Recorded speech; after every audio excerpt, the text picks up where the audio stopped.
Video like जरूर कर लीजिए और ऐसे वीडियो लगातार फ्री में पाने के लिए चैनल को तुरंत सब्सक्राइब कर लीजिए और बेल आइकन को जरूर टैप कर लीजिए ताकि आगे भी सारे वीडियो आपको मिलते रहे। यूट्यूब में फॉलो करते हैं तो प्लीज ये वाला फ्री टेलीग्राम चैनल जरूर ज्वाइन कर लीजिएगा। सारे नोटिफिकेशन सारे अपडेट यहीं पे आते हैं, ध्यान रखिए। Hello everyone, welcome to study for civil services. I am Ichha Mishra और ये वीडियो सीरीज चल रही है हमारी यूपीपीएससी मेंस के लिए मोस्ट इम्पॉर्टेंट क्वेश्चंस की। इसमें हम एक क्वेश्चन डिस्कस करते हैं रोज़, जिससे हमें मेंस में कैसे आंसर राइटिंग करनी होती है उसका आइडिया मिलेगा। और ऐसे क्वेश्चंस ही एग्जाम में पूछे जाते हैं, तो अगर आप इनको सही से फॉलो करेंगे तो डेफिनेटली ये आपके लिए बहुत हेल्पफुल होंगे। इनको ध्यान से देखिए और आपको इससे पता चलेगा कैसे आंसर राइटिंग करते हैं और कैसे अपने आंसर को और इफेक्टिव बनाया जा सकता है। राइट, ये सीरीज़ हमारी बाइलिंगुअल है। अगर आप इंग्लिश या हिंदी किसी भी मीडियम के हैं तो आप इससे बेनिफिट ले सकते हैं आराम से। राइट, इसको स्टार्ट करने से पहले मैं आपको बताना चाहूँगी कि आप हमारे पेड ग्रुप से भी जुड़ सकते हैं। ये जो पेड ग्रुप्स हैं ये यूपीएससी, बीपीएससी, यूपीपीएससी, यूपीट्रिपलएससी, ईपीएफओ जैसे सभी एग्जाम्स के लिए चलाए जा रहे हैं। इनसे संबंधित अधिक जानकारी आपको गिवन नंबर्स पर मिल जाएगी। साथ ही आप फ्री टेलीग्राम चैनल भी ज्वाइन कर सकते हैं और यहाँ पर आपको चैनल से रिलेटेड जो भी अपडेट्स होंगे वो टाइमली मिल जाएंगे। तो इसको ज़रूर ज्वाइन कर लीजिएगा अगर आपने अभी तक नहीं किया है तो। हम आगे बढ़ते हैं, हम देखते हैं अपना आज का क्वेश्चन। क्या क्वेश्चन है हमारा? क्वेश्चन दिया हुआ है, the changes around the world in the last decade of the 20th century influenced multiple changes in India. Comment. 20वीं शताब्दी के अंतिम दशक में दुनिया भर में हुए बदलावों के परिणाम स्वरूप भारत में कई बदलाव हुए हैं। टिप्पणी कीजिए। तो अब हमको पता होने चाहिए कि जो 20th सेंचुरी का लास्ट डेकेड था उसमें ग्लोबल लेवल पर क्या क्या चेंजेस हुए हैं और उनका क्या प्रभाव रहा इंडिया पर। ठीक है, तो अब हम इंट्रोडक्शन अपना कैसे देंगे? अपना हम इंट्रोडक्शन में बताएंगे कि ये जो बदलाव हुए ये काफ़ी इम्पोर्टेंट थे। ठीक है, और इसने काफ़ी ज़्यादा इन्फ्लुएंस किया है इंडिया को। राइट, इस तरह से हम अपना कुछ लिख सकते हैं। देख लेते हैं यहाँ पर हमने क्या लिखा हुआ है। हमने लिखा हुआ है, the beginning of the last decade of 20th century is a watershed in world history. Watershed मतलब एक ऐतिहासिक घटनाओं से भरा हुआ ये पीरियड था। ठीक है, वाटरशेड का मतलब हो जाता है काफ़ी ऐतिहासिक था, जिसका प्रभाव भारत में भी देखा जा सकता है। तो इसमें हम अपना एक सिंपल इंट्रोडक्शन दे सकते हैं। राइट, उसके बाद हम लिखेंगे मेजर इवेंट्स क्या हुए। हालांकि हमसे डायरेक्टली इन्होंने नहीं पूछा है कि क्या मेजर इवेंट्स हुए, हमें उसका इन्फ्लुएंस बताना है।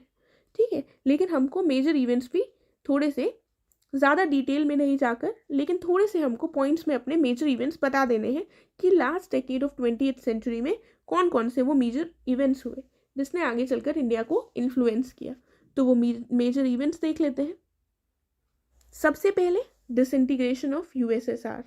यूएसएसआर डिसइंटीग्रेट हो गया था 1991 में। आपको पता है कि सेकेंड वर्ल्ड वॉर ख़त्म होने के बाद से वर्ल्ड जो था ये दो ध्रुवों में बंट गया था, यानी कि बाईपोलर वर्ल्ड हो गया था। एक तरफ सुपर पावर था यूएसए, दूसरी तरफ था यूएसएसआर। और यूएसएसआर जो है ये भी काफ़ी स्ट्रॉन्ग था, ये भी काफ़ी स्ट्रॉन्ग था, लेकिन समय के साथ इसकी जो इकॉनमी है वो ख़राब होती गई और 1991 में डिसइंटीग्रेट हो गया, यानी कि जो एक बड़ा सा देश था ये काफ़ी छोटे छोटे भागों में विभाजित हो गया। और कितने देश अस्तित्व में आते हैं? कितने देश अस्तित्व में आएंगे? 15। टोटल 15 देश अस्तित्व में आते हैं, जिसमें सबसे बड़ा कौन सा होगा? रशिया। ठीक है, उसके बाद दूसरा क्या इफेक्ट हुआ? यूएसएसआर के डिसइंटीग्रेशन हुआ और बाइपोलर जो वर्ड था, जो दो ध्रुवीय वर्ड था, वो समाप्त हो गया। अब कौन एक सुपर पावर रह गया? केवल यूएस। ठीक है, उसके बाद एमर्जेंस ऑफ डब्ल्यूटीओ। डब्ल्यूटीओ मतलब वर्ल्ड ट्रेड ऑर्गेनाइजेशन। एक ऐसा ट्रेड ऑर्गेनाइजेशन आता है जो ग्लोबल ट्रेड को बढ़ावा देने का प्रयास करेगा। उसके बाद इंफॉर्मेशन रिवोल्यूशन। इंफॉर्मेशन रिवोल्यूशन हम देखते हैं सूचना क्रांति आती है, अर्थात क्या देखने को मिलता है? इंटरनेट। इंटरनेट का जो प्रसार है वो पूरे दुनिया भर में हमको देखने को मिलता है। और उसके बाद एमर्जेंस ऑफ तालिबान। ठीक है, ये भी हमको लास्ट डेकेड में देखने को मिलेगा। देखिए, एक बहुत इंपॉर्टेंट पॉइंट है कि आपको जो पॉइंट पता होंगे, आपको डिसइंटीग्रेशन ऑफ यूएसएसआर पता होगा और एंड ऑफ बाइपोलर वर्ल्ड पता होगा। ये दोनों पॉइंट्स कॉमन है, सब बच्चों को पता हो सकते हैं। लेकिन ये भी इंपॉर्टेंट है कि आप सारे एस्पेक्ट्स में सोचने का प्रयास कीजिए। क्वेश्चन सिर्फ ये नहीं है कि हमें एक ही एस्पेक्ट देखकर सिंपली बता देना है यूएसएसआर का।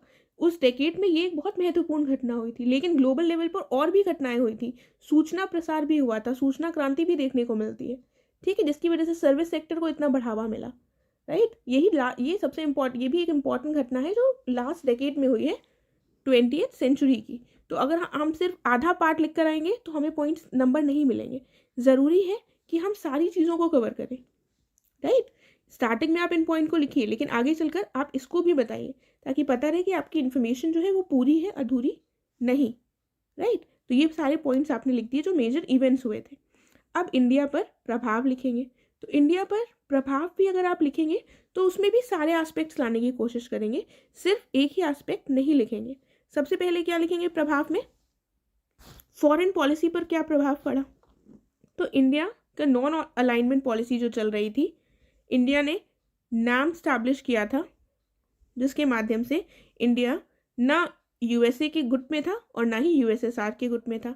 इंडिया उन कंट्रीज़ के साथ था जो किसी के साथ भी अलाइन नहीं थी, जो अपने फ़ायदे के लिए, इनसे भी अपने फ़ायदे के लिए नहीं, जो सही के साथ थी। अगर इनका साथ देना पड़े तो भी ठीक, इनका साथ देना पड़े तो भी ठीक, वो किसी भी गुट में शामिल नहीं थी। तो इंडिया की जो फॉरेन पॉलिसी चल रही थी नॉन अलाइनमेंट की, वो उसमें परिवर्तन आया, क्योंकि अब वो इतनी इंपॉर्टेंट नहीं रह गई, क्योंकि जो वर्ड था वो यूनिपोलर हो गया था और एंड हो गया था बाइपोलर वर्ड का। और इंडिया की जो पॉलिसी थी अब वो किस में आ गई? मल्टी अलाइनमेंट में। कि यूनिपोलर वर्ड हो गया था तो इंडिया का प्रयास था कि हम अलग अलग देशों के साथ अलाइन करें, और इंडिया के जो रिलेशंस थे वो वेस्टर्न कंट्रीज़ के साथ वो भी इम्प्रूव होने शुरू हुए। तो ये इंडिया पर प्रभाव पड़ा फॉरेन पॉलिसी के एस्पेक्ट से। उसके बाद इकोनॉमी में क्या प्रभाव देखने को मिलता है? तो हम इंडिया में देखते हैं new economic policy, LPG policy आती है 1991 में, यानी कि लिबरलाइजेशन, प्राइवेटाइजेशन और ग्लोबलाइजेशन। इसने शिफ्ट किया था from socialist economy to a mixed economy. अभी तक इंडिया एक सोशलिस्ट इकोनॉमी थी, अब मिक्स्ड इकोनॉमी में परिवर्तित हो गई, जिसमें प्राइवेटाइजेशन को भी बढ़ावा मिला और लिबरलाइजेशन को भी बढ़ावा मिला। और साथ में इंडिया WTO का भी मेंबर हो गया और इंडिया की जो इकोनॉमी है वो वर्ल्ड इकोनॉमी के साथ इंटीग्रेट हुई, राइट। और साथ में क्या हुआ? इंक्रीज्ड इकोनॉमिक अपॉर्चुनिटीज़ हुई सर्विस सेक्टर में, और इसी समय से हम देखते हैं कि सर्विस सेक्टर की जो ग्रोथ है वो इंडिया में धीमे धीमे बढ़ने लगी। देखिए, अगर आप हिंदी मीडियम के हैं तो आप ये हिंदी वाला पार्ट देख लीजिएगा, राइट। बाकी मैं हिंदी में ही बोल रही हूँ, कुछ ऐसे वर्ड्स हैं जिनको आप यहाँ पर चेक कर सकते हैं, जैसे कि नॉन अलाइनमेंट जो है वो गुट निरपेक्षता कहलाएगा। उसके बाद पॉलिटिकल लेवल पर हमें क्या देखने को मिलता है? पॉलिटिक्स के लेवल पर हम देखते हैं क्रोनी कैपिटलिज्म जो है वो एक इम्पॉर्टेंट रोल निभाने लगा। देखिए, क्रोनी कैपिटलिज्म क्या होता है कि जो पॉलिटिक्स होती है, पॉलिटिकल जो पावर होती है, उनका जो साथ होता है वो कैपिटलिस्ट यानी कि जो बिजनेसमैन, एंटरप्रेन्योर्स होते हैं, इन दोनों की साठगांठ जो हो जाती है, इसी को क्रोनी कैपिटलिज्म कहा जाता है। तो इसको भी बढ़ावा मिला, राइट। और इसी के अंतर्गत ब्यूरोक्रेट्स और गवर्नमेंट ऑफिशियल्स भी इन्वॉल्व हो जाते हैं, वो क्रोनी कैपिटलिज्म हो जाता है।